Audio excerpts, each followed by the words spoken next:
Hey, welcome back. We're now going to do the presentation on the evidence-based recommendations work group to be led by Dr. Lee.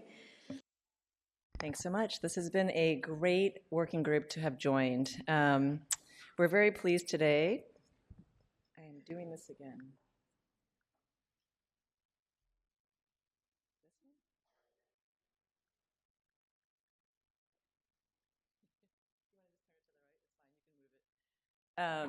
So the goal of today's, or the evidence-based recommendations work group, is to develop and implement an approach that ensures transparency and consistency in the development of ACIP recommendations. Can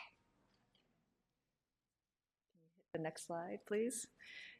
We have three aims. So we wanted to propose additional guidance for the ACIP evidence-based recommendation process by, number one, identifying areas for improvement and harmonization regarding the development and use of grade evidence tables in ACIP work groups. Two, to propose criteria for determining when to prepare grade evidence profiles for vaccine recommendations. And finally, to enhance the transparency on the formulation of recommendations by adopting a framework that incorporates grade evidence tables and additional factors that clearly contribute to our decision-making process. Next slide. Got it.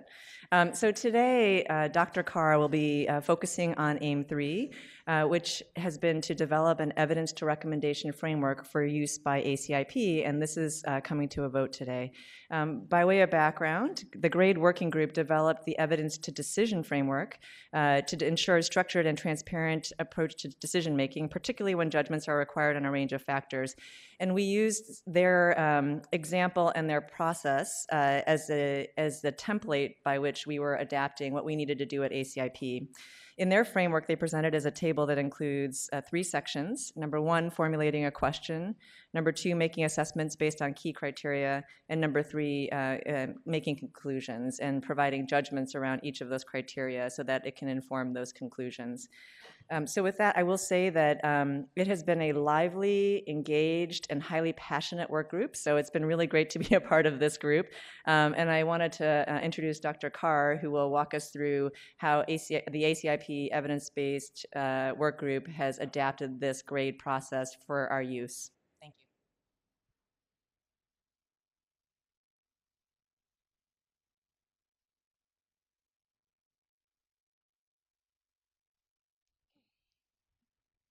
So today, I'm going to present an update, as Grace said, on the development and proposed use of an ACIP evidence recommendations framework. So I'll start with some background on why we are updating the process and the purpose of frameworks and moving from evidence to decisions, and then move to presentations of the proposed ACIP evidence recommendation framework and say a few words about how it will be used. So ACIP voted unanimously to adopt the GRADE approach to evidence-based decision-making in October of 2010. And guidance regarding the grade process at the time included both evaluation of the quality of evidence and a loosely defined process regarding factors in addition to the evidence that should be considered when making recommendations. So grade methodology considers evidence evaluation and the consideration of other elements, a stepwise two-step process to approach decision-making.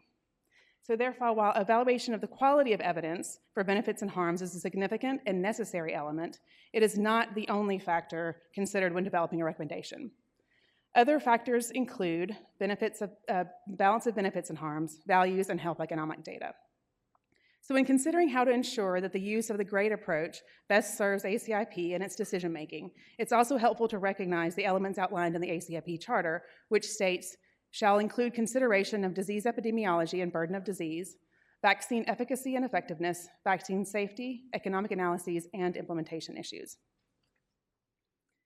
So I'd like to first take a moment to address one particular point of confusion that often comes up, that a strong recommendation cannot be made based on low certainty in the evidence. However, precisely because of this separation of evidence evaluation and incorporation of additional factors in the decision-making process, it is possible to make a recommendation no matter what the level of evidence.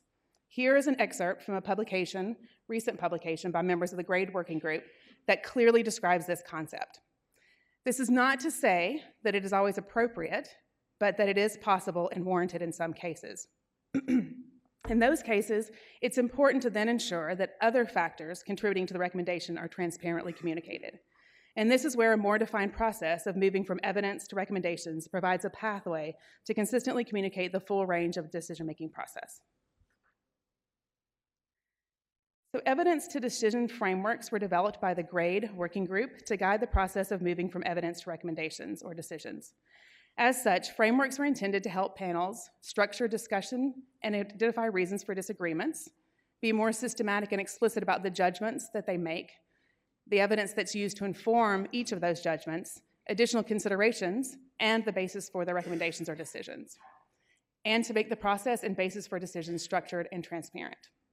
Frameworks can also assist users of recommendations by enabling them to understand the judgments made by the panel and the evidence that support those judgments. So evidence to decision frameworks include 3 sections that reflect the 3 main steps in the GRADE process in going from evidence to a decision. Number 1, formulating the question. Number 2, making an assessment of the evidence. And number 3, drawing conclusions.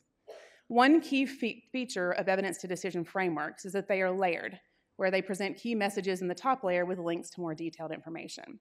And this can include concise summaries of the most important evidence for each criterion, summarized in a table or paragraph of text. And from there, you can link to other information that's more detailed. And one example of this would be, as you'll see in a minute, to a GRADE evidence profile. So the 3 content areas are presented in the framework then as the background, formulating the question, where you have details of the question and a brief summary of information to understand the question and why a recommendation is needed. The criteria, which consist of assessment and communication of the evidence, include criteria or the factors that should be considered for making the decision, the judgments that have to be made in relation to each of these criteria, and the evidence to inform each of those judgments, and then additional considerations that inform or justify those judgments. And finally, there are the conclusions the panel must reach that are based on those judgments made for all of the criteria. So as Grace mentioned, one of the important aims of the evidence-based recommendation work group was to define a process that provides additional structure and clarity for considering factors in addition to the evidence base when formulating recommendations. And as I mentioned earlier, additional factors besides evidence surrounding the benefits and harms have always been considered. However, the process was not structured. Therefore, how recommendations were formulated based on the evidence may not have always been clear.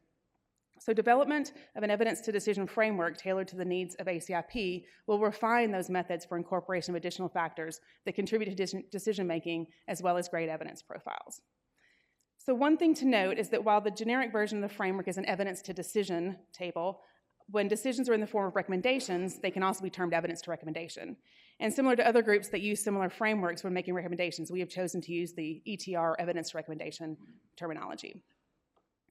So the proposed ACIP evidence to recommendation framework has been developed over the last 1.5 years by adapting the framework to best fit public health recommendations for vaccines.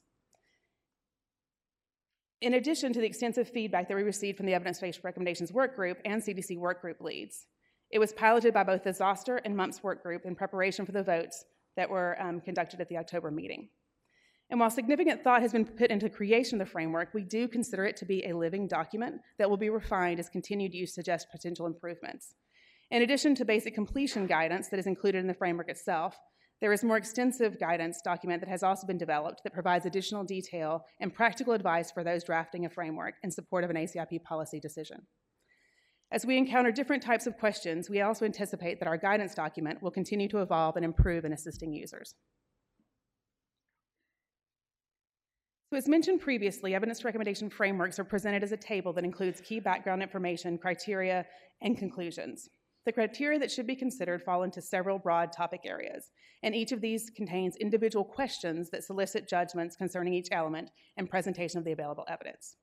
So the topic areas that are included in the draft ACIP ETR framework are shown here as follows. The first is the statement of the problem or issue that the recommendation is intended to address. So this area covers presentation of information regarding why the issue is considered a public health priority. It will often include information regarding burden of disease and other considerations that contributed to the need for a recommendation to be developed. Another broad criteria area is the benefits and harms. And this area includes both presentation of the available evidence for benefits and harms, as well as the certainty in this evidence. The preparation of GRADE evidence profiles will typically be part of this section, or in circumstances where evidence tables were not prepared, a description of the rationale for the decision not to prepare tables. When to prepare grade evidence profiles algorithm is included in the guidance document as a tool to assist users with its determination. And finally, the evaluation and determination of the balance of benefits and harms is also a key component of this criterion. So the values and preferences of the target population is another element of the draft framework, where consideration is given to the perception of the benefits and harms and how these are valued by potential recipients. Consideration of the acceptability of the recommendation to key stakeholders is another element. The resource use component of the framework encompasses information provided by health economic analyses. And finally, the feasibility category includes implementation considerations. One thing to note is that for our framework, equity is built into the implementation considerations section. So for each of these criteria, the following are provided in the evidence recommendation framework.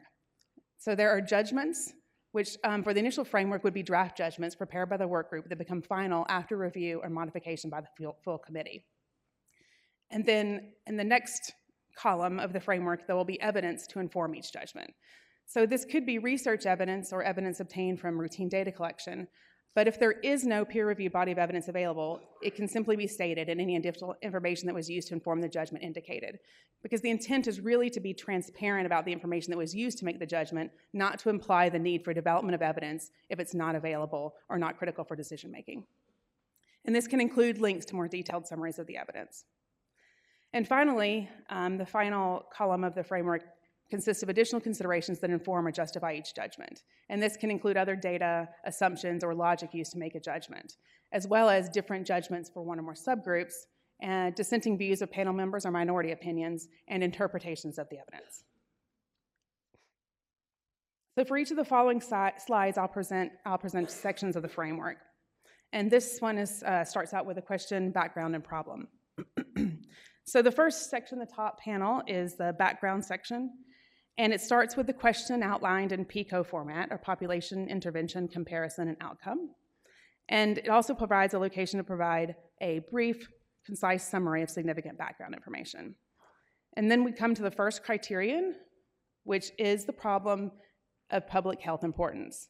And then you'll see in the column immediately to the right, there are the judgments with corresponding checkboxes, which are no, probably no, uncertain, probably yes, and yes. And then a column immediately to the right, which provides a location for presentation of any evidence, and then finally a column to provide additional information. And so this format of the criteria, judgments, evidence, and additional information carries throughout the whole framework.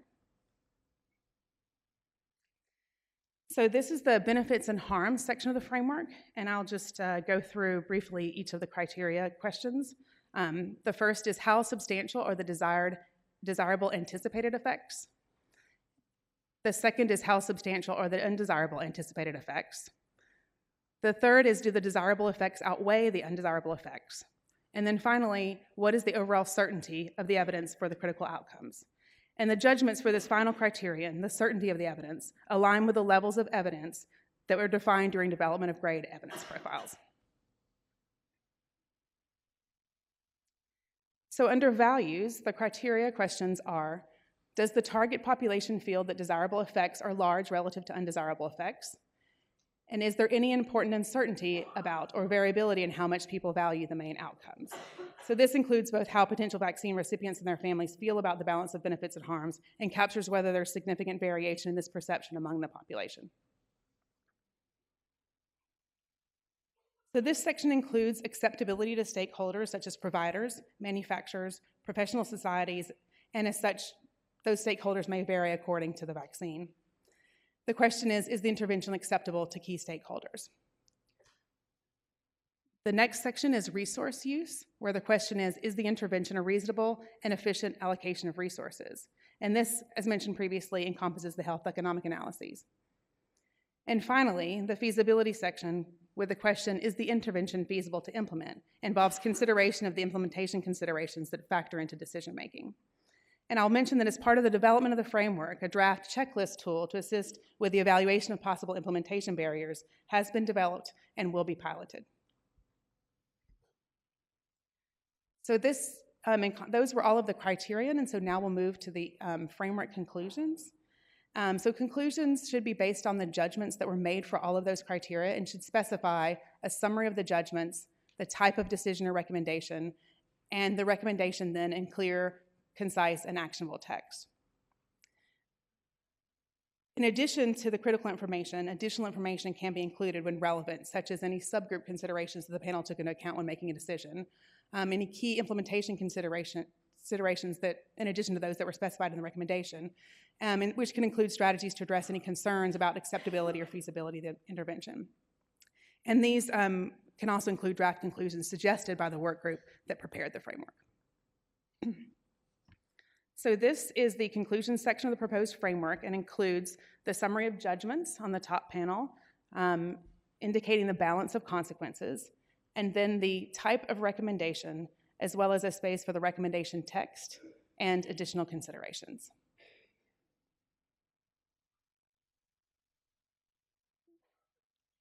So one thing to note from the proposed framework is that there are 3 types of recommendation that are possible. We do not recommend the intervention. We recommend the intervention for individuals based on clinical decision-making, and we recommend the intervention. So if the framework is formally adopted, then implementation of the framework will result in the use of these 3 types of recommendations, and this will replace the labeling of recommendations as Category A or Category B. And this will not have any impact on vaccine coverage under the Affordable Care Act. So in summary, this is a proposed update to the current ACIP evidence-based recommendation process, which is consistent with expansion of grade methodology guidance. The precise language is subject to continued improvement, and guidance will be updated as experience is gained. And there are additional supporting documents that are being developed. So previous recommendations will not be retroactively put into the ETR format, but the framework will be used when recommendations are periodically updated. And similar to grade evidence profiles, the completed evidence to recommendation frameworks will be published online. So finally, without everyone who participated in the work group, this wouldn't have been possible. So I would really like to thank everyone that contributed to this effort.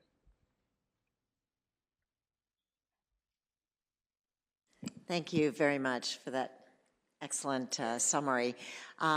We're going to vote on this framework, so maybe we should go ahead and make the motion now and then have discussion. Would someone like to make the motion?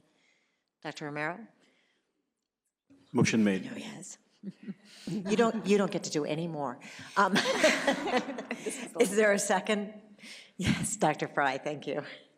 Okay, so the discussion is open on whether we accept this framework and adopt it for our decision making. Dr. Fry. I just had a quick question, and I hope I didn't miss this, but for the judgment sections where it's probably not a degree of choices, are there definitions for those choices? So are there definitions for the choices?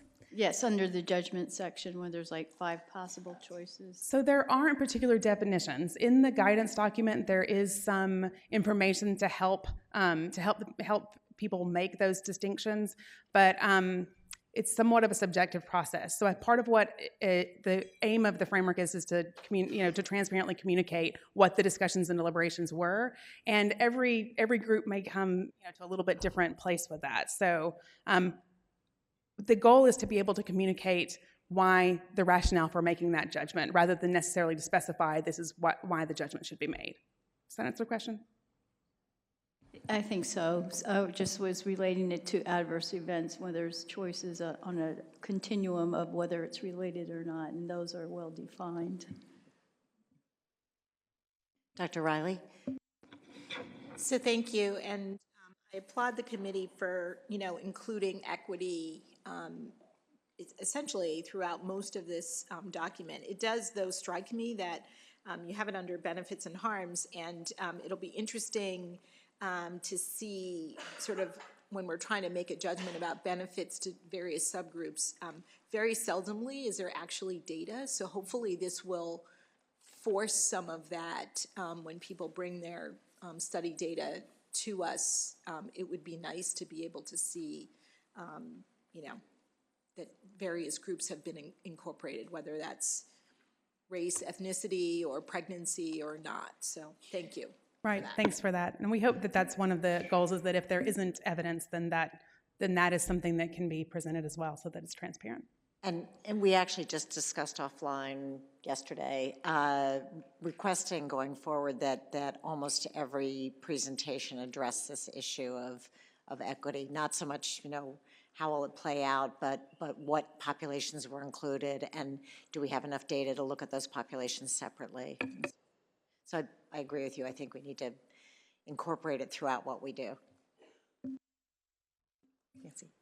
Yeah, this is wordsmithing and not a framework question, but since she's not here today, I do just want to reflect back on something that Kathy Newsel said yesterday, which is that language benefit and harms, while we understand it, if the point is transparency, there is the potential that harms language could be misunderstood. And so I would just ask that the working group go back and think about, if there's a different way to express it as opposed to using that lingo. Thanks. Other comments? Dr. Schaffner. So, Bill Schaffner from the NFID. In these discussions, I continue to be muzzy about where the potential indirect effects of vaccine implementation will be reflected in this evidence base. Right, so it's so important to think about the previous discussion. Right, and we have included that in the guidance document. And because of the font size, I wasn't able to present, and the framework may be available out there, but it is specifically drawn out in the benefits and harms section to consider and include any information that's available regarding indirect effects. So thank you for that point. That is definitely something that we have recognized is important to consider. And I do want to let people know that we do have copies of the framework in the back outside the room for people to look at some of the questions that are considered under the evidence and the additional information sections. Yes. Patsy Stinshield from NAPNAP. Just going off Dr. Messonnier's comment about benefits and harms, I think the communication plan after the decision is made is really about who your target audience is, because I think an audience like this room can understand clearly benefit and harms, and you may want to have more of a technical description of your outcomes and your interventions, whereas the general public, the media, et cetera, you may have a different communication plan. So having those target audiences clear would be helpful. Thank you. Dr. Sun? Yeah, maybe this is a little bit speculative, but I was wondering if, since I think there's a movement afoot to make available clinical trial data, so this clinical trial data sharing, and since I think, the quality of the decision is always very much relied on the quality of the evidence, and I was wondering if the work group had considered in the future, should such data be available, for example, for these trials, how would that be incorporated in the grade process? How will data that's shared? I'm afraid I don't quite understand the question. I was referring to actually having individual subject data for published studies available for independent analysis, and how would that be addressed, you think, in this process? I would envision that would fall in with the evidence, the quality of the evidence, which goes to that benefits and harms section. And that's one of the things that I mentioned earlier, where it's possible to link to more detailed information. So even though you have a summary of what the information, or maybe your interpretations of that information, that would be possible to link to those to the more detailed information, so that others could go into that if they wanted to. Other questions? Then I'd like to call the question, but we have at least one public comment first. So I have one public comment registered from Eddie Bresence. If there are any other public comments, please see one of the people at the back table. I didn't have a chance to review the more extensive document that is out there, and maybe it's covered in there, so I apologize for the question. At the last meeting, I think Stan Plotkin made some remarks about encouraging the use of more preferential recommendations. And there was clearly a lot of discussion at the last meeting about preferential, and actually there was discussion yesterday about the use of preferential. And the documents I've seen, I don't see any mention of the criteria for the ACIP or even the work group for recommending a preferential recommendation. And so I know you're about to vote on that, but I think that this needs to be addressed. I think everyone needs to understand what are those criteria for the ACIP to take that kind of a, basically groundbreaking step on any product, new product, or indication for an existing product. Thank you. Yeah. And I can actually answer that question. So we appreciate that feedback, and we've heard that feedback, and that's actually a next step for the evidence to recommendations work group. That's in their things that they are going to be discussing, but it's actually not included in this framework, which would still be used to talk about decisions, but we are in discussions about developing probably not criteria, but guidelines for how to think about that. Thank you. Do you want to Grace, do you want to make an additional comment? Yeah, I mean, I think that it's the way the question's structured. So I think the intervention and the comparison, which we usually think of it as placebo, but in this instance would be another vaccine.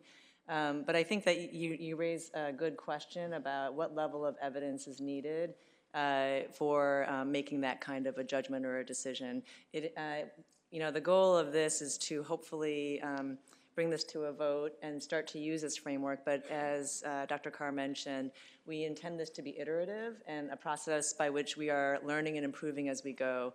So we anticipate that hopefully that transparency around decision-making will continue to be enhanced over time.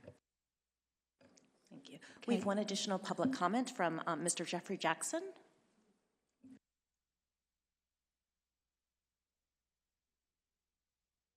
Hello, and thank you.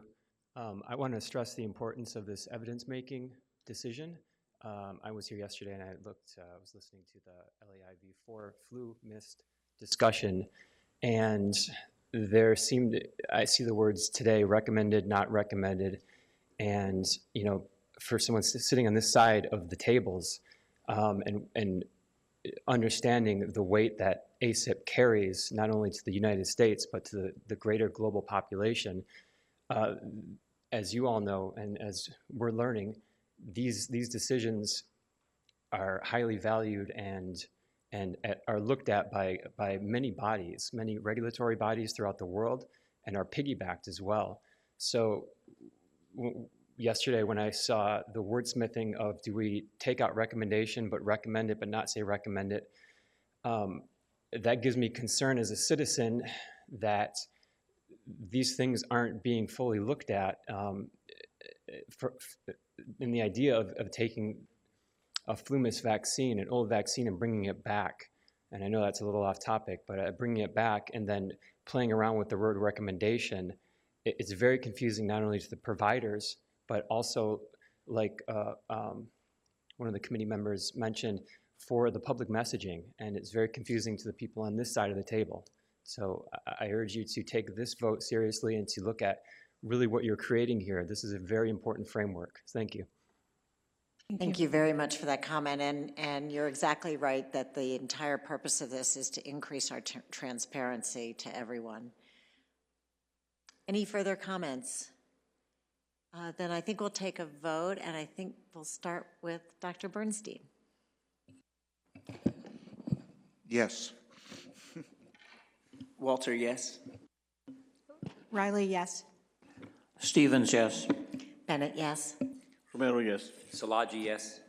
Pellegrini, yes. Hunter, yes. Fry, yes. Atmar, yes. Lee, yes. Belongia, yes. Moore, yes. Thank you very much. I think that was the fastest we've ever gone around this table. So we have voted unanimously to adopt this framework, and we shall do so going forward. Thank you very much. We're going to move now into vaccines and other biologics for prevention and treatment of healthcare-associated infections, and Dr. Fiore.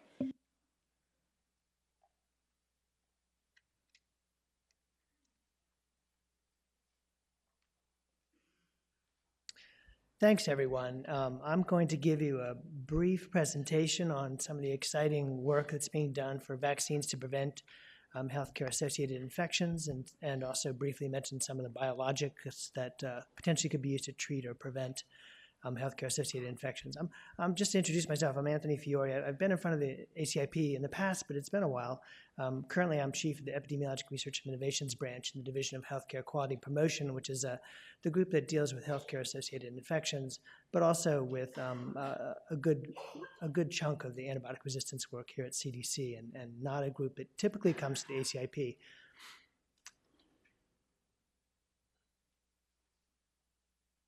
I'll start with a brief overview of some of the challenges we face with prevention of healthcare-associated infections, include some of the ambitious goals that we've set ourselves for reducing them, talk about the increasing interest in the potential role for vaccines in prevention and control of these infections, and talk a little bit about a couple of the specific vaccines that are undergoing some of the later phase human trials, including the Staph aureus, a Staph aureus vaccine and a Clostridium difficile vaccine.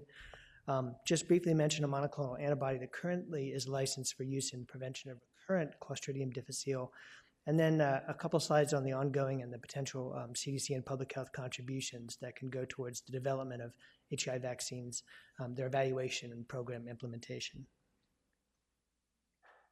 I've taken these two graphics from the 2013 CDC Antibiotic Resistance Threat Report because of the two pathogens I'll talk about the most today. First, Clostridium difficile. The estimate in 2013 was 250,000 infections per year, at least 14,000 deaths, and $1 billion in excess medical costs per year, and it was deemed an urgent threat. Methicillin-resistant Staph aureus, which of course is a subset of all Staph aureus infections, are very important in the community and in healthcare. Over 80,000 severe MRSA infections are estimated per year, with over 11,000 deaths per year, and of course many hundreds of thousands overall Staph aureus-associated healthcare infections. These are some of the ambitious goals that were set around the time that the threat report was initially issued, and then also the rebaselining of these goals that occurred in 2016. You can see from the slide here that we have a very ambitious goal of reducing Clostridium difficile facility onset Clostridium difficile infections by 30% and reducing the rate of hospitalizations by 30%. For MRSA, the goal is a 50% reduction in facility onset and also the incidence of invasive healthcare-associated infections. So there's also goals for infections such as central line-associated bloodstream infections and surgical site infections that are largely driven by Staph aureus infections. So 30 to 50% reduction goals, very ambitious. So how are we doing? This is data from the Emerging Infections Program. You can see for community-associated CDI, that is Clostridium difficile infection, we are making not very good progress. In fact, it's even increased a little bit. For healthcare-associated CDI, there has been a very rewarding decline, but you can get the sense that this is plateauing a little bit. We do think with our current interventions and with the much increased investments in antibiotic resistance control and healthcare-associated infections that have occurred over the past few years, that we can drive this down further with our current interventions. But certainly, supplementary interventions such as a vaccine would be most welcome.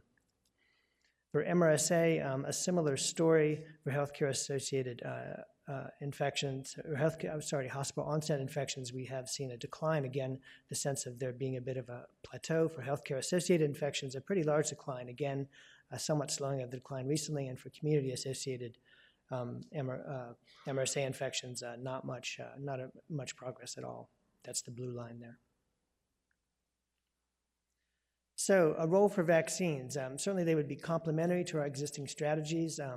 As I say, we do think that these strategies will be successful in continuing to drive down rates of healthcare-associated infections, but we can't prevent every infection with infection control and antibiotic stewardship.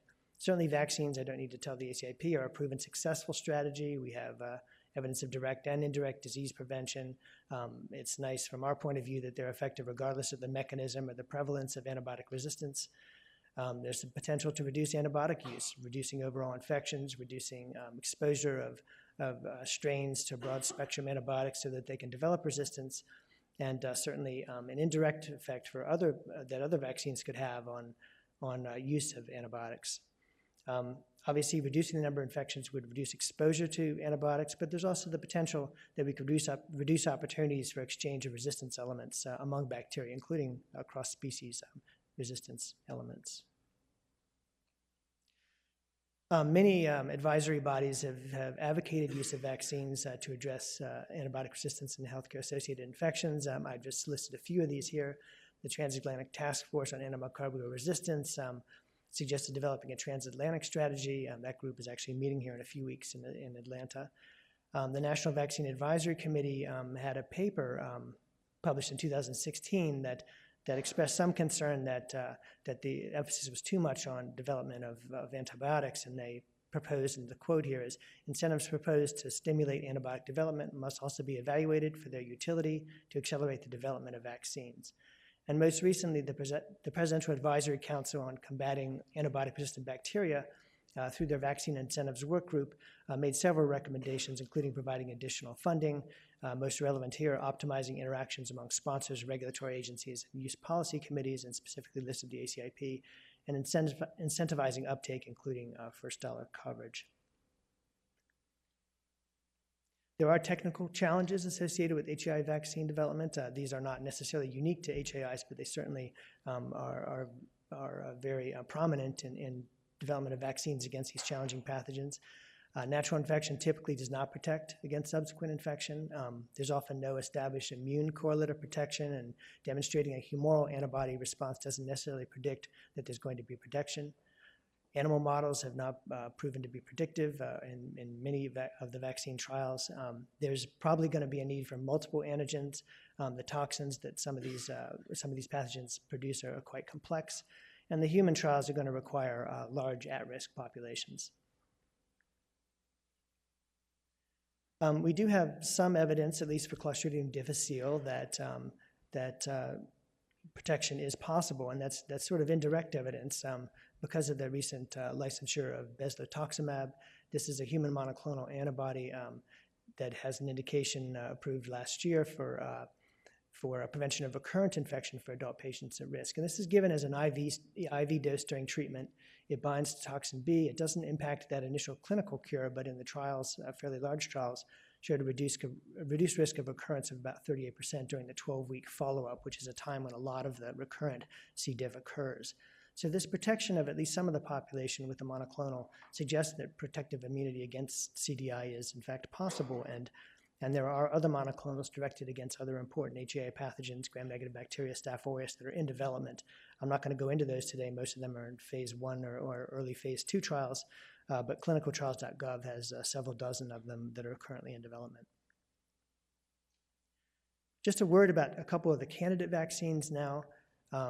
This is the investigational Clostridium difficile vaccine from Pfizer. This induces neutralizing antibodies against toxins. As I mentioned with bezlotoxumab, neutralizing antibodies, it suggested they are sufficient to prevent at least some C. difficile infections. It's a bivalent vaccine consisting of genetically engineered toxins A and B along with an alum adjuvant. It induces high levels of neutralizing antibodies in the phase 1 and 2 trials, and neutralizes toxins from over 95% of the relevant C. diff strains globally. They have shown established responses in a 0-1-6 month schedule in the phase 2 study results, and right now they're in the middle of a phase 3 trial with 16,000 patients projected to be enrolled, looking at the usual phase 3 endpoints of safety, tolerability, and efficacy in adults greater than 50 years of age. And the persons vaccinated will include a range of people, but certainly there will be many who have the various chronic conditions or immunologic deficiencies that are common in the older age groups. Just certainly a word of caution with Clostridium difficile vaccines. We haven't always been successful with these. Just recently, a Sanofi C. defense vaccine, which was a purified full-length toxin A and B, was shown to be immunogenic in human volunteers. However, in the 2B3 trial just late last year, was shown to have, at the interim analysis, low efficacy, and at this point, development's been discontinued. These are challenging vaccines. The investigational Staph aureus vaccine, also from Pfizer, SA4AG, took the multiple antigen approach. Includes the 2 capsular polysaccharides 5 and 8. These two capsular polysaccharides are the two most common, probably accounting for 70–80% of invasive infections. Also, the mutated recombinant clumping factor A and a manganese transporter protein, which is important for nutrient uptake. This has been shown in several studies to have rapid and robust humoral immune response lasting over 6 months. There's been evidence of opsonophagocytic bacterial killing responses suggesting some degree of T-cell dependent immunity is present, so there may be some cellular response also. In the phase 2b/3 trial, in which it would be given as a single preoperative dose to patients who are getting elective spinal surgery. They're in the middle of that trial now. The anticipated enrollment is 6,000 patients, 18 to 85 years of age, with the vaccine dose being given, I think it's 10 days to 60 days before the operation. This could affect a lot of people. There are an estimated, over the 10-year time span, 2021 to 2030, there's going to be an estimated 9.7 million spinal procedures. And of course, Staph aureus causes at least 50% overall of orthopedic surgical site infections. And so this could have a significant impact on surgical site infections and potentially also invasive MRSA and Staph aureus infection. Again, there is a checkered history with investigational Staph aureus vaccines in the past. You probably, I think it might even have been presented here, Staph-Vax from Nabi. This consisted just of the polysaccharides 5 and 8 conjugated to a recombinant Pseudomonas exotoxin. This was protective in animal model challenge. It was immunogenic in healthy volunteers, but it failed its 2b/3 trial among patients with end-stage renal disease, and development's been discontinued. More recently, V710, in which the iron surface determinant B was used as the antigen, was again protective and immunogenic, but again failed its 2b/3 trial in cardiothoracic surgery patients with low efficacy and even an increased mortality among the patients who got Staph aureus infections. I don't think all of that's been fully explained yet, but development has at this point been discontinued. I listed several of the vaccines and antibodies here that are in phase 2 development. I didn't list all the phase 1 vaccines and biologics, but here you can see there's several phase 2 vaccines against C. diff and an interesting one that would potentially work against Candida and Staph aureus because of a similarity with an antigen shared by those two pathogens. Those are in phase 2 right now. There's also a number of antibody preparations against Staph aureus and Pseudomonas. And again, if you want to see the range of things that are in development, the Pew Trust has a nice website that is updated periodically that lists all of the ones that are in development. Again, lots of phase 1s that I'm not talking about here. Now, I mentioned the technical challenges. There's also going to be programmatic challenges. Our usual delivery models that are based on universal age-based vaccination will sometimes not apply. The approved indication might be somewhat narrow, for example, elective orthopedic surgery or something like that. The vaccination programs might have to rely on settings that are less experienced with delivering vaccinations, such as outpatient surgery centers or places where there are transitions of care, for example, from between a hospital and a nursing home. Immunogenicity is likely to be reduced among persons at risk, although, of course, the vaccine trials will include some of those people, so we should have some knowledge of that going into a program once a vaccine is licensed. There's unknown potential for interaction between other treatments, such as the monoclonals. I mentioned the one. There's likely going to be more. Obviously, these patients also get a lot of other different medications that we'll have to keep in mind, and we'll need economic analyses. I wanted to just close with some of the work that CDC and public health can do and has been doing to contribute to these. For one thing, our epidemiologic studies can identify populations and settings for trials and model potential impact. Obviously, we do a lot of risk factor and healthcare encounter type of studies, and we've really been expanding our work in linking data sources so we can follow patients across healthcare encounters over the course of months and years, so we know about their antibiotic exposures. We know about subsequent illnesses that they get. And I've taken here from a paper that James Baggs at CDC wrote along with other investigators, including the EIP investigators from New York, from vaccine. And what they did here is calculated a Clostridium difficile infection risk score. And this risk score worked quite well. It was validated in a validation data set. However, what was interesting and why I pulled this figure here is what it showed is that one cannot do these, at least for C. diff, do vaccine studies just in these really high-risk population because you'll never get to the sample size based on expected attack rate in that group. So you'd have to include lots of healthy people in the trials, or at least relatively healthy. Certainly with the Antibiotic Resistant Solutions Initiative, a great deal of funding was provided to CDC and other federal agencies. Much of the CDC funding has gone out to states through the epidemiology and laboratory capacity cooperative agreements. All the states get these, and one real focus of these ELC grants has been to better link healthcare with public health.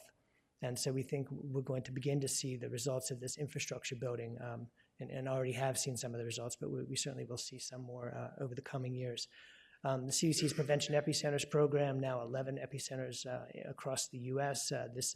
These are academic centers funded by CDC that do cutting-edge research that really will, I think, help us better understand things like transmission within healthcare settings. And then the Emerging Infections program, which does population-based surveillance, including based on laboratory-confirmed infections in 10 sites across the U.S. Our laboratory is making diverse bacterial isolates available. This is just one example. This is the CDC and FDA Antibiotic Resistance Isolate Bank, and we get isolates now from many different sources and getting more and more isolates, particularly through our antibiotic resistance laboratory networks, again, something funded through the ELC grants. We get isolates from outbreaks, from the Emerging Infections program, various other sources, and are able to make panels that manufacturers have found useful in the development of diagnostics and antibiotics, and potentially could also find useful for vaccine development, looking at things like antigenic diversity. And finally, of course, we already have established large surveillance systems for post-approval effectiveness and safety assessments. I mentioned the Emerging Infections program. The National Healthcare Safety Network gets reporting from many thousands of healthcare facilities, and the Immunization Safety Office you're quite familiar with.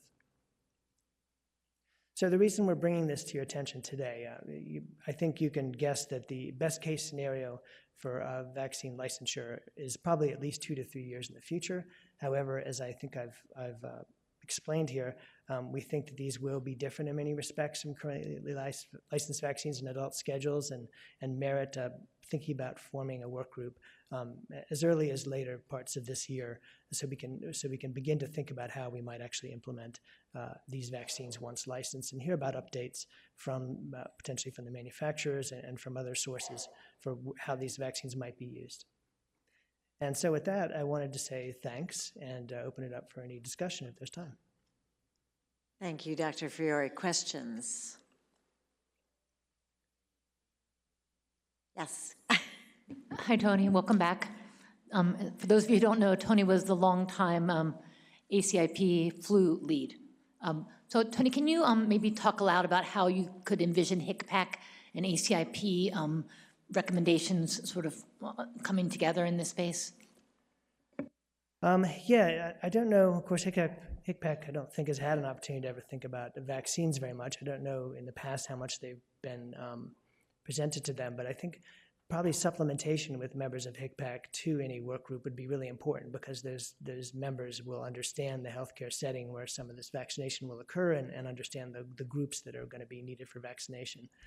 That would be an important factor. I think we certainly would want to have members of the work groups cross-represented. I wouldn't be surprised if HICPAC also would want to develop some sort of work group. Dr. Lee? So this is so exciting. I'm really glad that these two worlds are colliding in many ways. So one of the follow-up questions to Dr. Messonniers' comment is just thinking about the implementation, because the way I think about it in terms of the public health infrastructure, it tends to be sort of separate paths or sometimes different people. So it'll be really great to not only think about how to harmonize and think about these recommendations together, but also as we get towards implementation, how do we collaborate and work together on the HAI side and the immunization delivery side to be able to hopefully achieve what we'd like to do. Right, thanks, agree completely.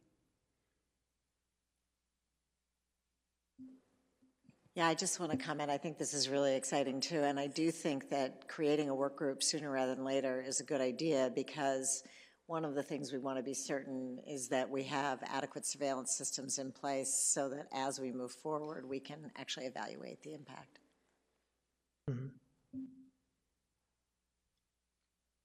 Dr. Hunter?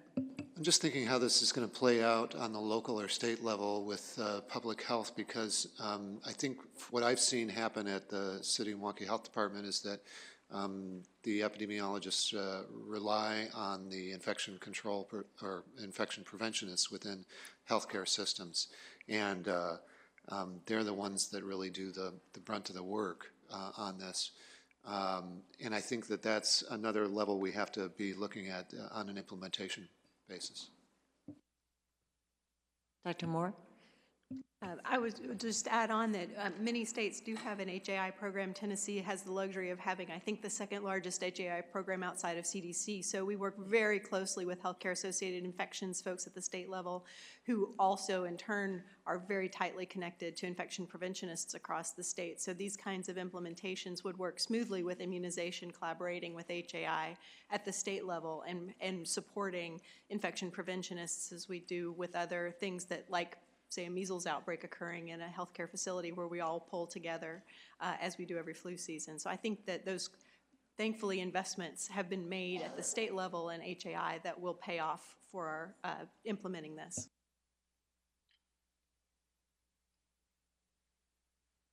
Dr. Sen. First, thanks to Tony for really a great presentation. There's one comment on the slide, programmatic challenges presented by HI vaccines. I just want to point out, and I was going to bring this up at the agency updates, but back in November last year, FDA held a vaccine, a VRBPAC meeting, specifically addressing the issue of the Pfizer Staph aureus vaccine, with the question how generalizable is safety and efficacy for a specific population, in this case, a posterior approach instrument and multi-level spine fusion surgery. How could that be generalizable to all elective orthopedic surgeries? So I think we are sort of in very in important discussions with the sponsors on many of these questions that Tony pointed out.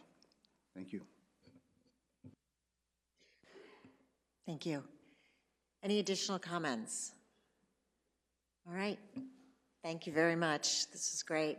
I think what we're going to do is slip in agency updates. Since we have some time, we're a little ahead of schedule, and then we'll get back on schedule with the meningococcal presentation after that. So, Dr. Messonnier, would you like to start with CDC? Thanks. And I'm actually not going to say the same stuff that's in the in your book. Actually, there's one thing that we hadn't put in yet that I want to just take the opportunity to tell you about. As we talked about after the last ACIP vote on Shingrix, we've been looking very closely at events around that vaccine. And I wanted to report that we have seen a series of reports or inquiries around administrative errors that I wanted to make sure to bring to your attention. This is a vaccine for which the previous shingles vaccine had a different route of administration and different operations. And so some of the reports we're seeing are of the vaccine being misadministered sub-Q, as opposed to IM, which was what you, obviously, is how it's licensed. There have been some reports of inappropriately freezing the vaccine, and also reports of the provider not telling a patient that they need to come back for a second dose. It's early days. We certainly have seen before, when we've had a second vaccine come on that's different than the first, these same kind of challenges, but I just wanted to point it out early. We're going to be pushing out a variety of educational materials. I know that the pharmaceutical company is also working on these same issues, but I did just want to make everyone aware that we are really concerned about this, and to hopefully, through all of your communities, do what you can to amplify the message and the importance of getting this right. So I'll stop there. Great, thank you very much. Why don't we, yes, question? Sorry, I don't know who's being pointed at. Dr. Freihofer. Sandra Freihofer, American College of Physicians. Just an FYI, we've had trouble getting ordering the shingles vaccines. 2 of the websites are down, and there is one available source, and it's like 20% higher. And sort of surprised that happened. Thank you. Okay, I think we'll start with the NIH. Dr. Mullock. Good morning. Just 2 quick updates. One is to let you know that we've been working with 2017 H7N9 influenza vaccine candidates, and we are getting ready to start enrolling the first of several clinical trials, and stay tuned for more information coming on that. And second, the NIH All of Us program is a program that's looking to collect data from 1 million or more people across the United States to try to gather biological, behavioral, and environmental information to influence health and disease. And they're asking for feedback regarding research questions that this All of Us program could help to answer. And so through Friday, February 23rd, they're accepting feedback on the types of questions you could ask. So we encourage everyone to submit their ideas. There will be a meeting March 21st through 23rd where they'll be discussing those ideas further. Thank you. Dr. Nair. Just a quick update from the National Vaccine Injury Compensation Program. We're continuing to see an increase in the number of claims for our program. For the fiscal year 2017, which ended September 30th, we had 1,243 claims that were filed. $252 million was awarded to petitioners, and nearly $30 million was awarded to attorneys for fees and cost for cases that were compensated, as well as claims that were dismissed. For FY 2018, I have data that's up to date as of November 28th, 2017. And at that point, we had awarded $31 million to petitioners and $5.7 million for attorneys' fees and costs. And we have detailed information on our website, which can be found at hrsa.gov, vaccine compensation. Thank you. Thank you. Dr. Sun.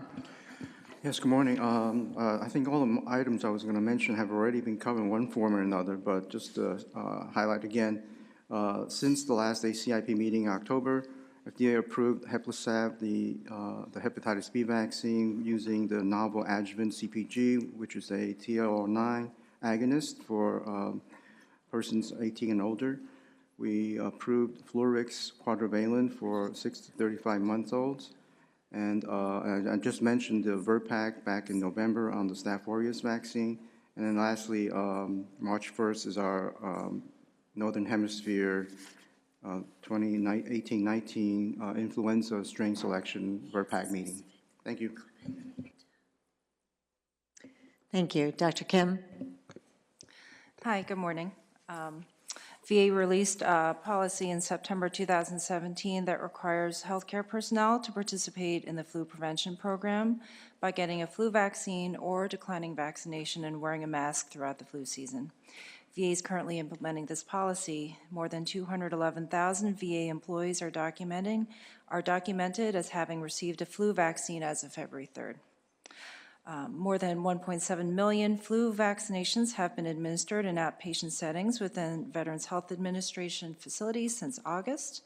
In addition, VA is continuing its partnership with Walgreens. There are more than 100,000 enrolled veterans who are documented to have received a flu vaccine from Walgreens this flu season. And lastly, VA is updating its clinical preventive guidance on herpes zoster immunization to align with the recently published ACIP recommendation. Recombinant adjuvanted zoster vaccine was added to the VA formulary late last year. Thank you. I wanted to point out that we're missing a few people in the agency reports, and to assure everyone they will be included in the minutes because we will have written reports from them in the minutes. So, okay, that concludes the agency reports, and I think we'll move forward to meningococcal disease and Dr. Stevens.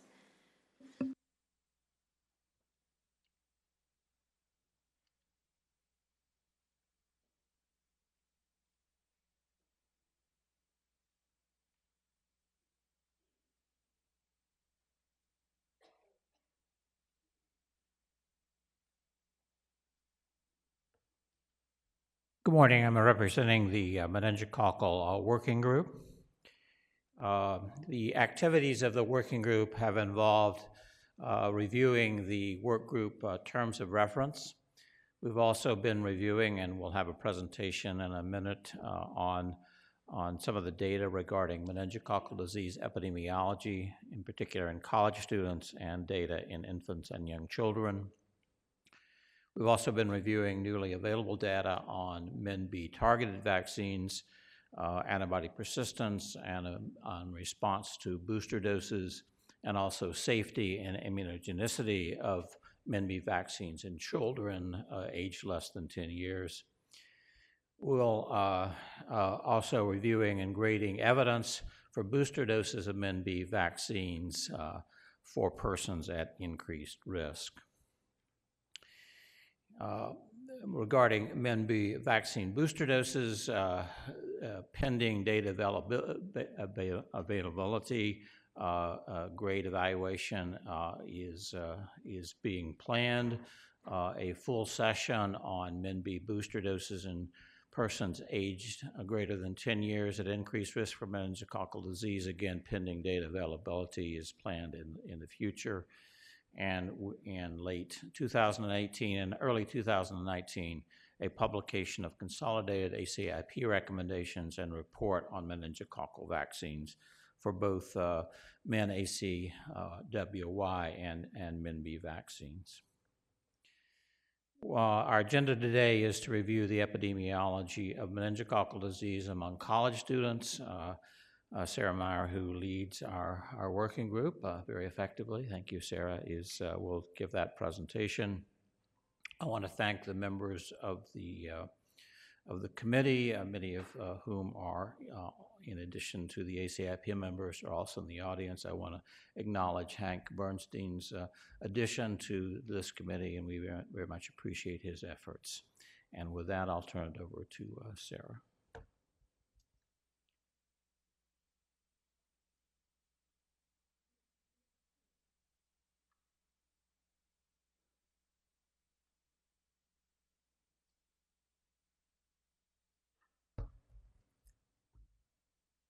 Good morning, everyone. As mentioned, today I'll be presenting on the epidemiology of meningococcal disease among college students in the United States from 2014 to 2016. In the 1990s, college freshmen living in residence halls were identified as being at increased risk for meningococcal disease. During this time period, meningococcal disease and outbreaks in young adults were primarily due to serogroup C. The Advisory Committee on Immunization Practices recommended routine quadrivalent meningococcal conjugate, or MenACWY vaccine, in 2005 for all adolescents aged 11 to 12 years, along with persons at increased risk for meningococcal disease, including unvaccinated college freshmen living in residence halls. In 2010, a booster dose at age 16 years was recommended.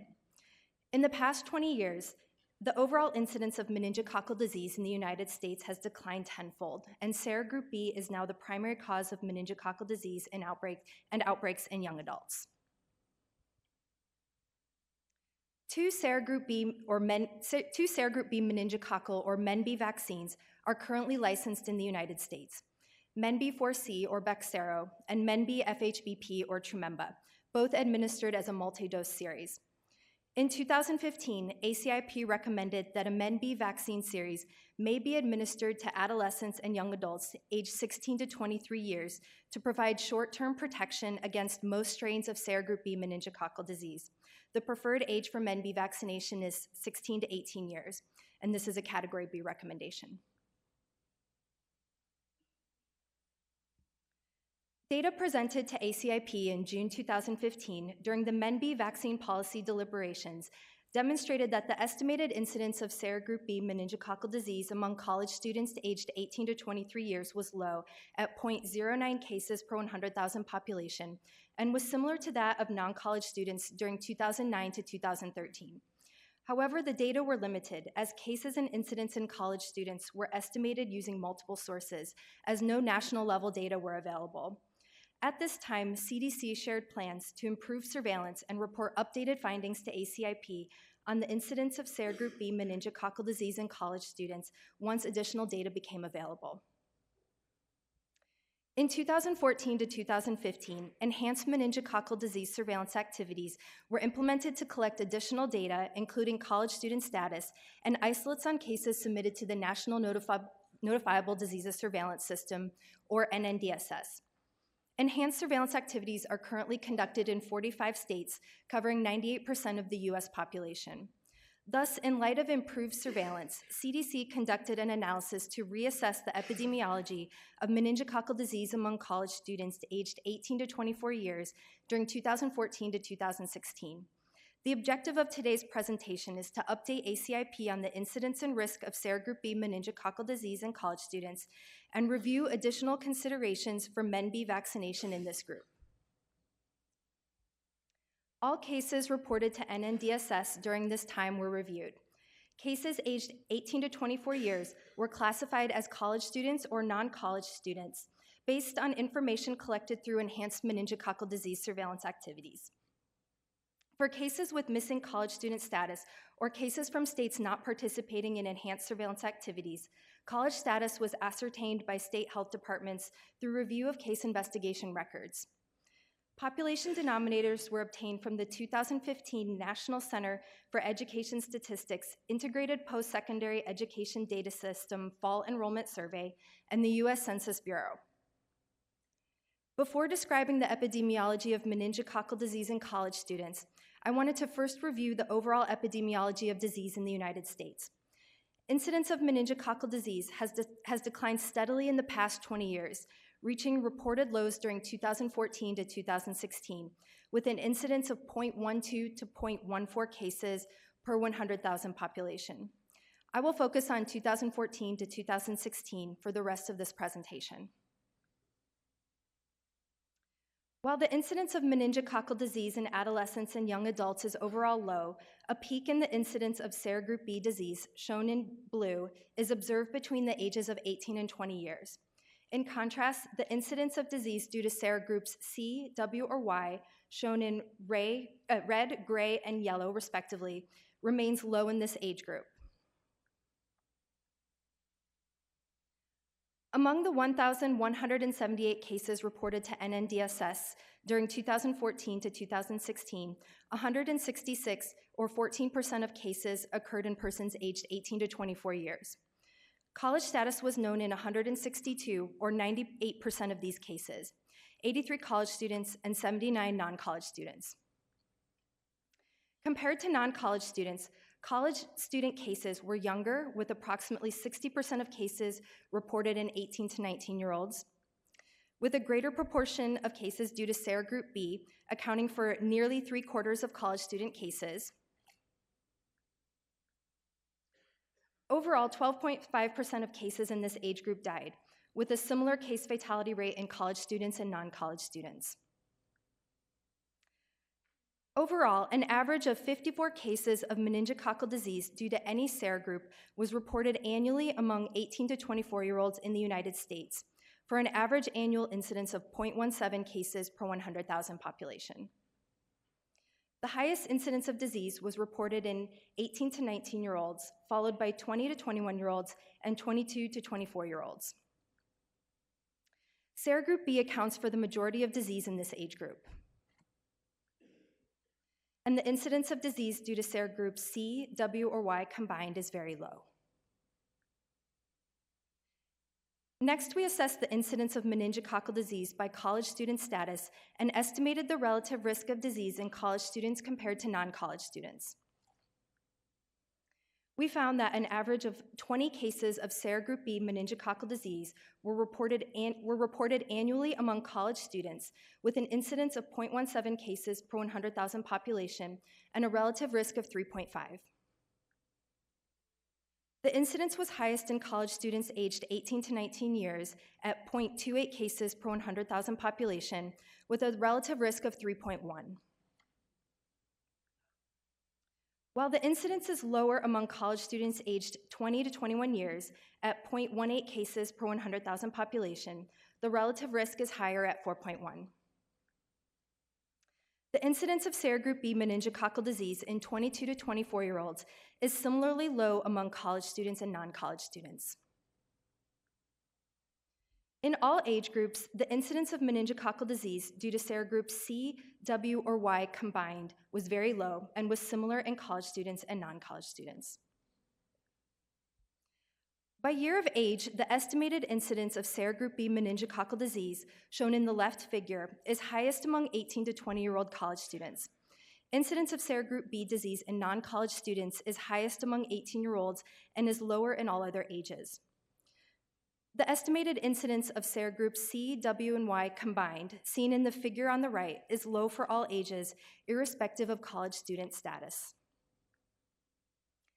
During 2014 to 2016, 6 outbreaks of serogroup B meningococcal disease were reported on college campuses.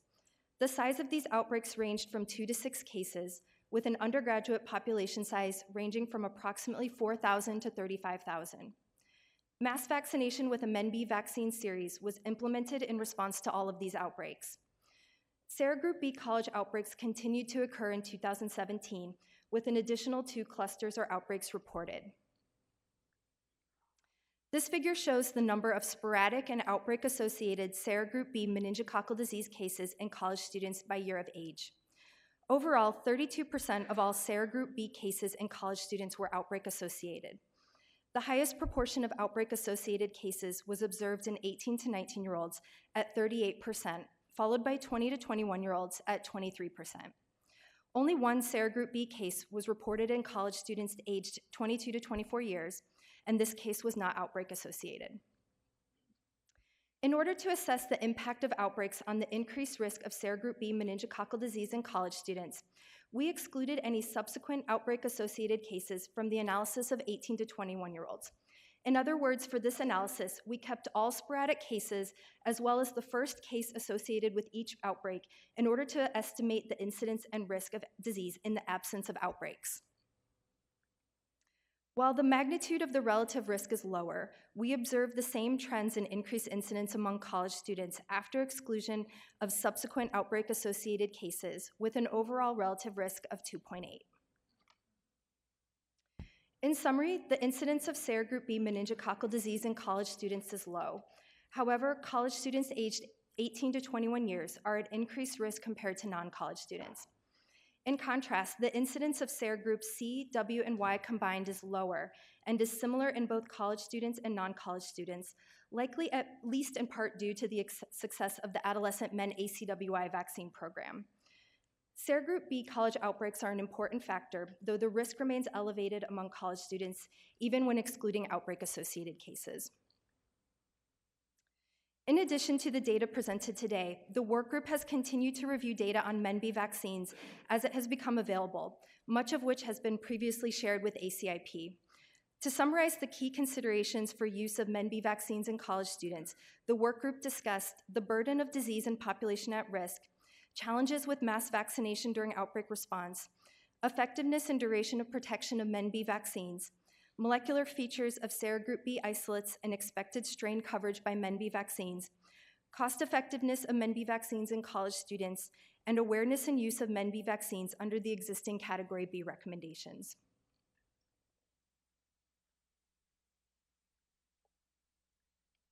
Overall, the burden of serogroup B meningococcal disease in college students is low. An average of 20 cases and 2 to 4 outbreaks have been reported annually in recent years. No additional data on potential risk factors, such as year in school, housing, participation in fraternities or sororities, is currently available, though collection of this information is planned. However, as the incidence of serogroup B meningococcal disease is uniformly elevated among students aged 18 to 20 years, freshmen may not be at particularly increased risk. Finally, in 2015, nearly 9 million students aged 18 to 21 years were enrolled in college. Meningococcal disease outbreaks on college campuses create significant anxiety and major logistical and financial challenges. While MenB vaccine is recommended by ACIP during outbreaks of serogroup B disease, achieving high uptake has been difficult, especially at large universities or those with greater than 20,000 undergraduates. The estimated first dose coverage following initial mass vaccination efforts at 6 large universities has been less than 60%, with even lower coverage for second or third doses. Outbreak response through mass vaccination may become more challenging if MenB vaccine uptake under the Category B recommendation increases, given the potential complexity of determining the number of doses a student has previously received, which vaccine product, etc. There are currently no effectiveness data available in the United States or for adolescents, though 2-dose vaccine effectiveness among UK infants was 83% in the first year following vaccination. However, data in adolescents suggest waning of antibodies after vaccination with MenB vaccines as early as 12 months after completion of the primary series. Finally, evaluations conducted to date show little to no impact of MenB vaccines on serogroup B carriage, suggesting that herd protection is unlikely.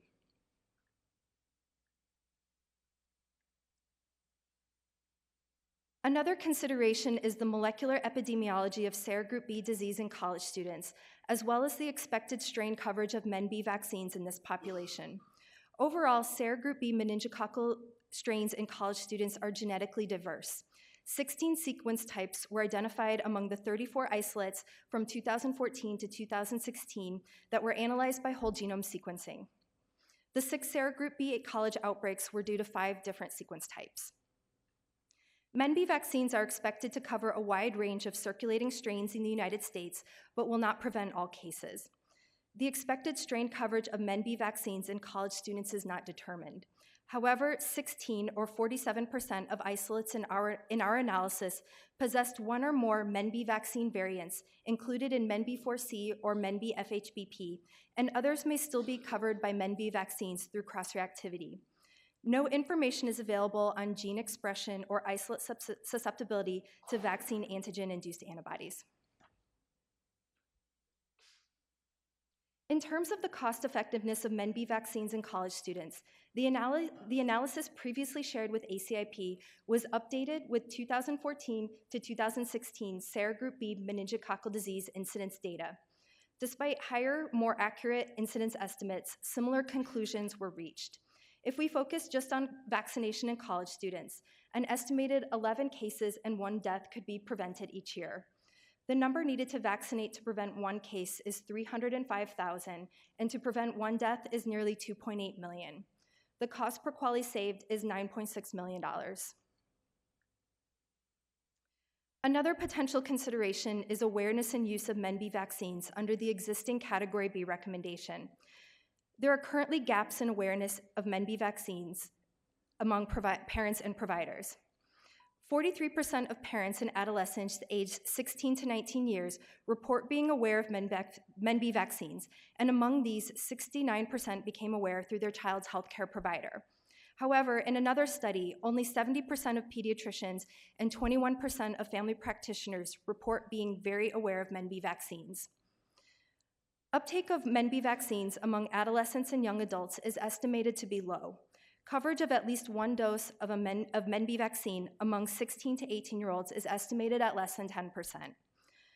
Uptake in college students is unknown. However, only 2% of colleges specifically require MenB vaccine, and only 24% stock MenB vaccine.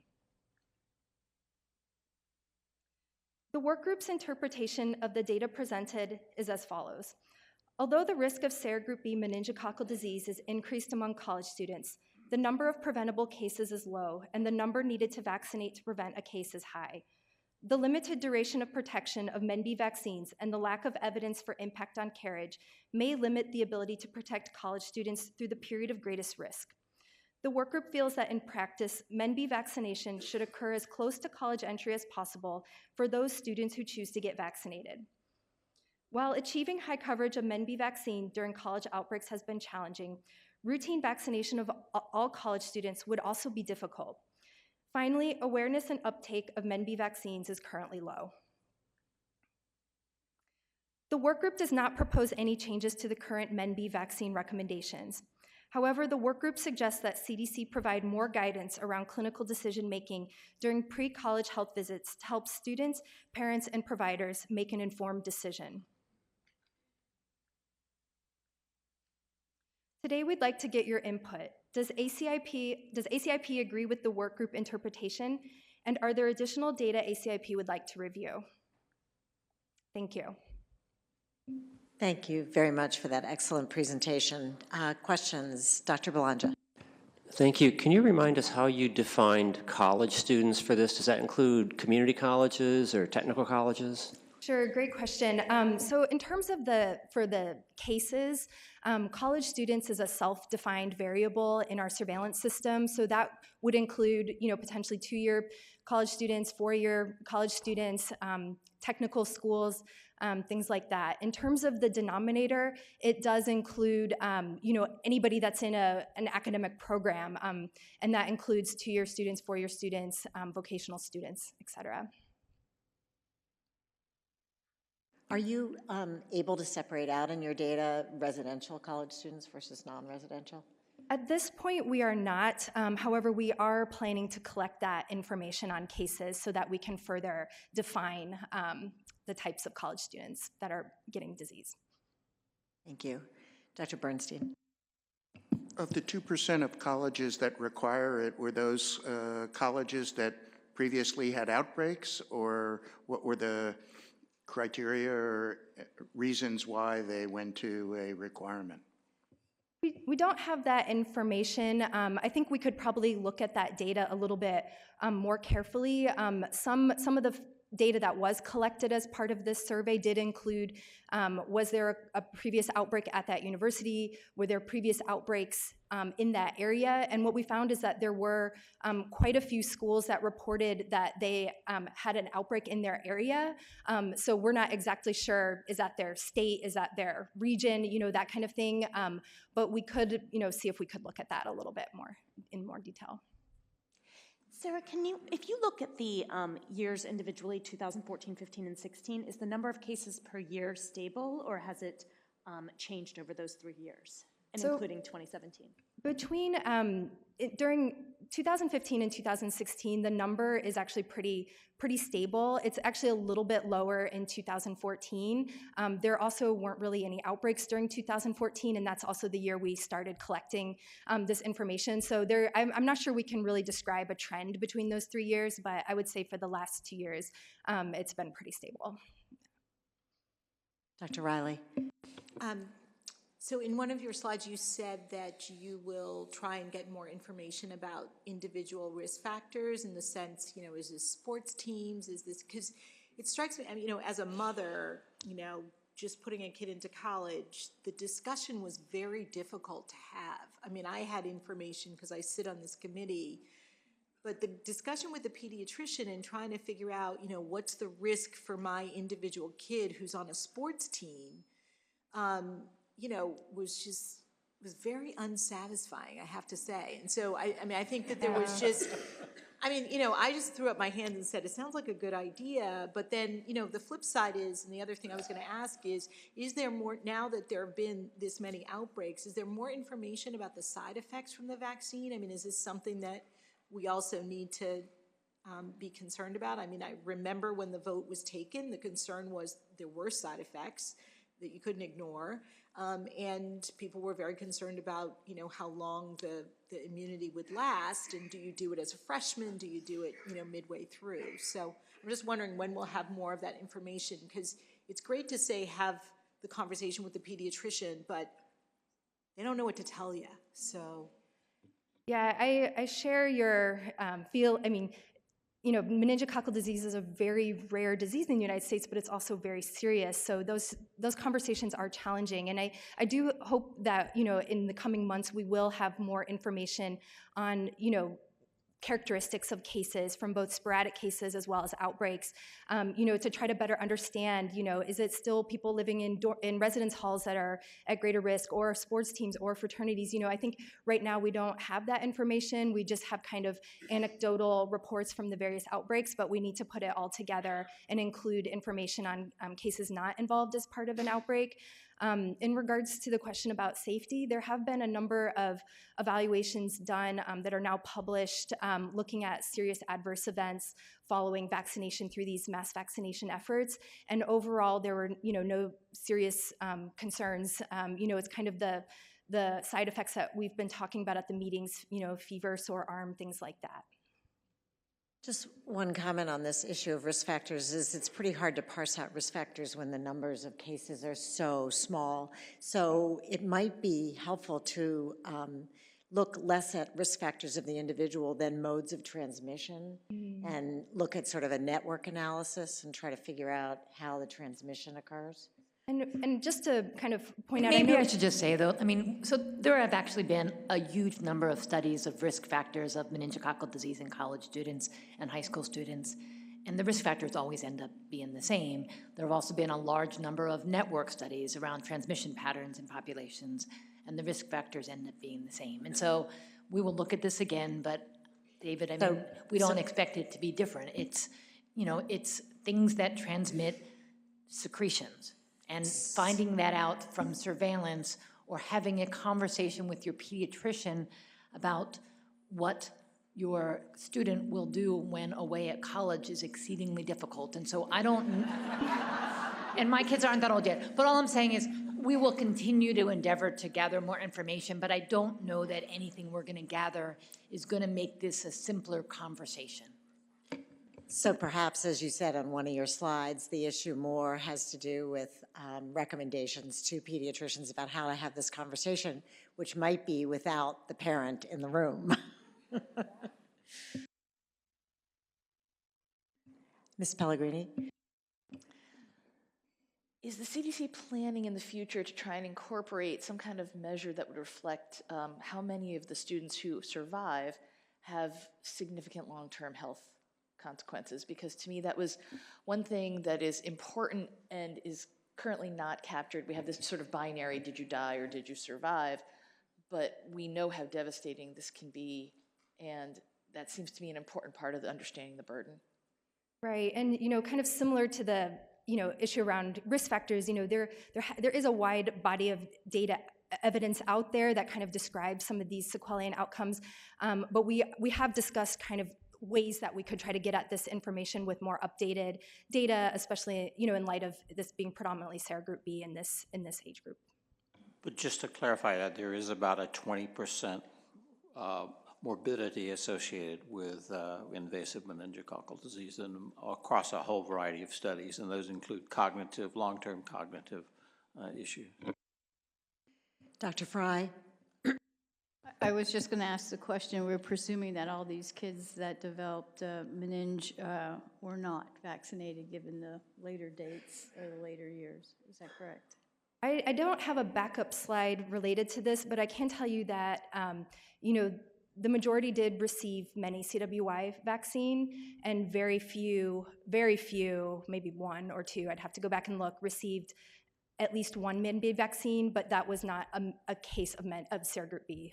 It was in a serogroup, whether it was C, W, or Y. Dr. Bernstein. Given the fact that we're more concerned, or the data suggests, albeit small numbers, are 18 and 19-year-olds, is the 16-year-old platform perhaps a little early, given also waning immunity, and when they might be sharing their bodily secretions? It's a great point. I think we're still continuing to review data on waning immunity and how long duration of protection lasts. I think that with the 16 to 18-year-old preferred age, I think this is why the work group suggested that CDC provide more guidance around discussion around the pre-college health visit. That would still not change the kind of preferred language, but if people know they're going off to school, they can have those discussions with their pediatrician and determine when the best time might be for them to get vaccinated, if that's what they choose to do. Other questions? Yes. Hi, Pamela Rockwell, family physician. As a mother of 2 children in college and having children in my practice, the secretion sharing starts very early, and it's cultural, and no matter, my children raised by 2 physicians still share cups and glasses and water bottles, and the culture is when you're with a group of friends, you trust each other and you do share these drinks. So I think that's pretty universal. We don't have to have a conversation about it. Unless you raise a germaphobe, then that's going to be a risk factor. Thank you. Yes. Susan Even, American College Health Association. It's complicated to try to explain to my colleagues, why we don't have a generalized recommendation. But I think one of the things that still sticks in my head is, as a member of the work group, is the impact of not having herd immunity demonstrated. And I think we're, looking to find more about that, and because we're used to that aspect, and I believe that's the characteristic of the MCW or the quadrivalent vaccine that may be beneficial. And I will point out that in Australia, they're currently conducting a very large carriage study to try to look at this with many thousands of students enrolled. And so certainly when that data becomes available, we'll review it with the work group.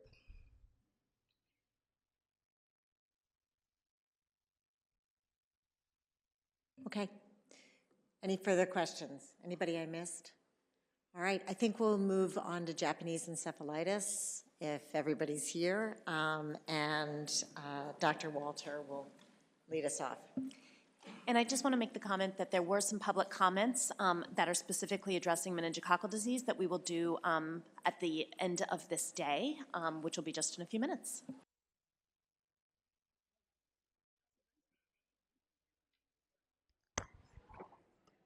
Good morning. I'm going to introduce the last session of the morning about Japanese encephalitis vaccine. These are members of the flavivirus working group listed here with the heavy lifting done by our colleagues from the CDC, our fearless work group lead, Mark Fisher. The objectives of the flavivirus working group with respect to Japanese encephalitis are: one, to review the newly available safety and immunogenicity data for Japanese encephalitis vaccine, to review the epidemiology and risk of JE in travelers. Thirdly, to review the ACIP recommendations for use of JE vaccine in consideration of updated safety, immunogenicity, and traveler risk data.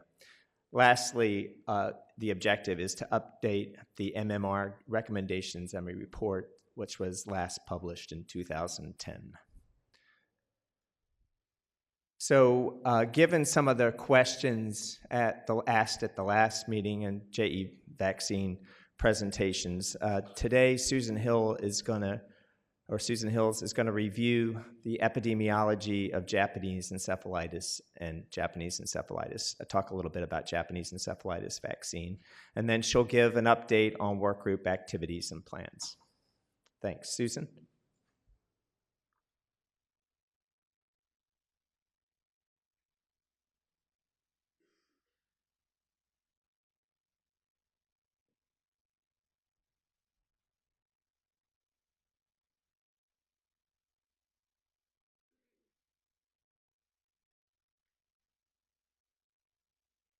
Thank you, Dr. Walter.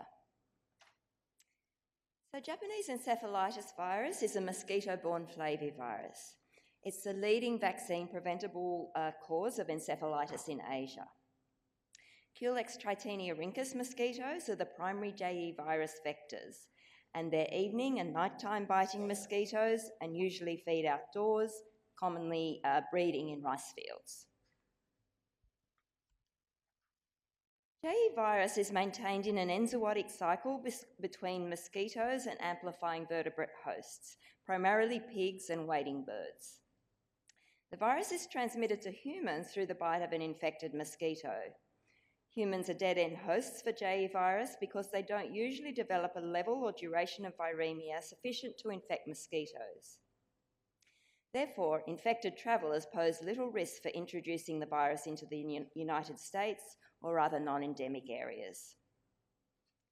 Because of the ongoing circulation of JE virus in the environment, non-immune travellers to JE endemic countries can be at risk for JE virus infection, even if JE cases are not reported among the local population because of high vaccine coverage or natural immunity. This map shows the approximate global distribution of JE virus, which only occurs in Asia and parts of the Western Pacific. However, more than 3 billion people live in JE endemic countries. Most JE virus infections in humans are asymptomatic, with less than 1% of infected people developing neurological disease. However, when disease does occur, it's often severe. Overall, about 20 to 30% of patients die, and 30 to 50% of survivors have significant neurologic, cognitive, or behavioural sequelae. There's no specific antiviral therapy, and treatment consists of supportive care. Based on a recent estimate, there are about 68,000 JE cases annually in Asia, with an overall incidence for all age groups of approximately 1.8 cases per 100,000 population. The highest risk for infection is in rural agricultural areas, where all elements of the JE virus transmission cycle are present. The seasonality of disease varies by region. In most temperate areas of Asia, JE virus transmission is seasonal, and human disease usually peaks in summer and fall, sometimes with large outbreaks. In the subtropics and tropics, sporadic cases may occur year-round, but there is often a peak during the rainy season. Because of the ongoing risk for the local population, national vaccination programs have been implemented in some endemic countries.